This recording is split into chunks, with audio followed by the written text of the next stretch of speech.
Why are mortgages so expensive? Is it just the banks being greedy? It seems like all of this interest is front loaded into most mortgages, and we can't seem to build up any equity in our homes. When we do this, it takes forever to start building equity. What's going on with this? It takes a little bit of understanding how mortgage math works and also understanding how amortization works. And I'm going to go through some numbers with you. What I did here was I went to a website called calculator.net.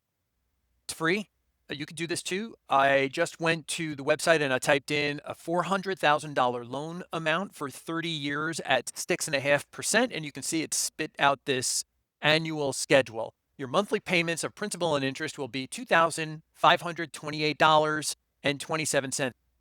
Now, all I've done is paste this into an Excel spreadsheet and we can walk through some numbers here. You can see that the total payments that you're going to be making each year over 30 years is the same amount, $30,339.26. In year one, you'll see 25,000, almost $26,000 of that is interest, and very little of it is principal. And the reason for that is if you're borrowing $400,000 at 6.5%, back of the envelope math shows you're going to be paying about $26,000 that year in interest. But what if you had a loan where you were just paying only the interest on this? Let me show you what that would look like. Now I put them side by side so you can see if you had a straight line loan where you only paid the interest on a loan for 30 years.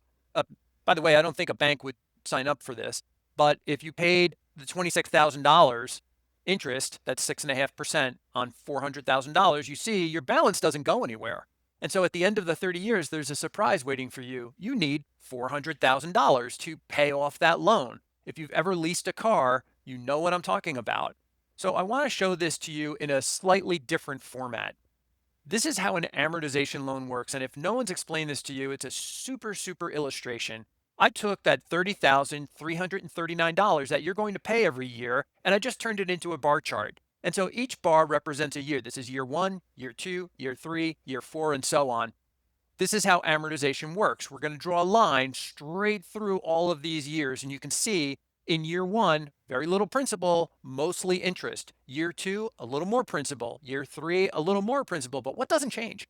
Your payment doesn't change, but every year you gain a little more equity with this. What if you went to the banker and said, "Hey, Mr. Banker, I have a proposal for you. I'm looking at these numbers that we have on our traditional amortized loan, and I'm paying you $30,339 every month. I know that at the end of 30 years, I'm going to pay you $910,000. Here's the number right there. I also know that I'm going to be paying out of that 910, 400 of it is the original principal that I borrowed. So $510,000 is the interest that I owe you.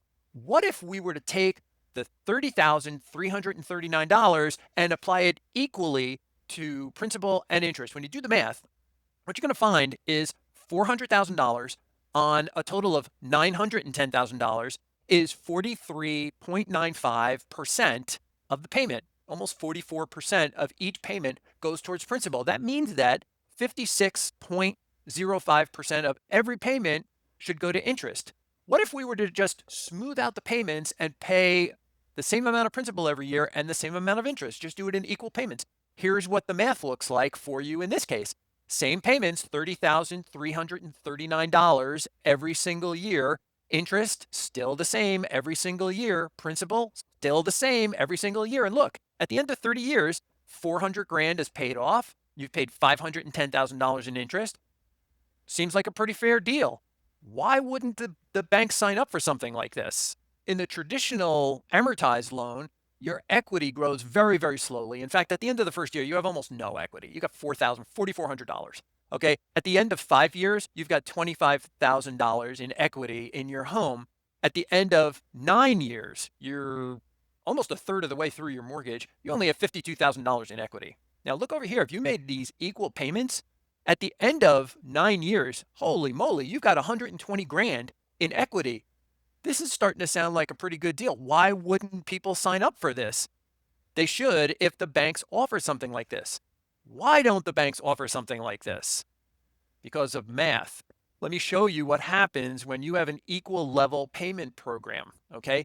If you pay $17,000 in interest on a balance of $400,000, your effective rate in the first year is about 4.25%, not the 6.5% mortgage that you signed up for. In year 4, you're paying about 4.75% interest on the money because you're paying 17 grand on $346,000. Over here in year 9, you're paying $17,000 interest on just $279,000. Okay, let's go down here to year 17.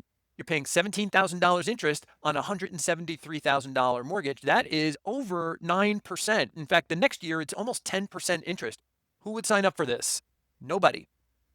And so what happens in a situation like this, if this were available, is you would want to refinance somewhere in this range here. The bank across the street from this bank would not give you the same kind of deal. So the reason why the reason why banks amortize loans is because you're being charged interest on this, on the ending balance. And so you are going to be paying 6.5% this year on $368,261. Next year, you're going to pay 6.5% interest on $361,000, and so on until you get all the way down to zero. That's how the math works out. And that's why you pay more interest up front because you have a larger size loan and less interest at the end, and most of your payment works out to be principal. Hope this math helps some folks gain a better understanding of how mortgages work.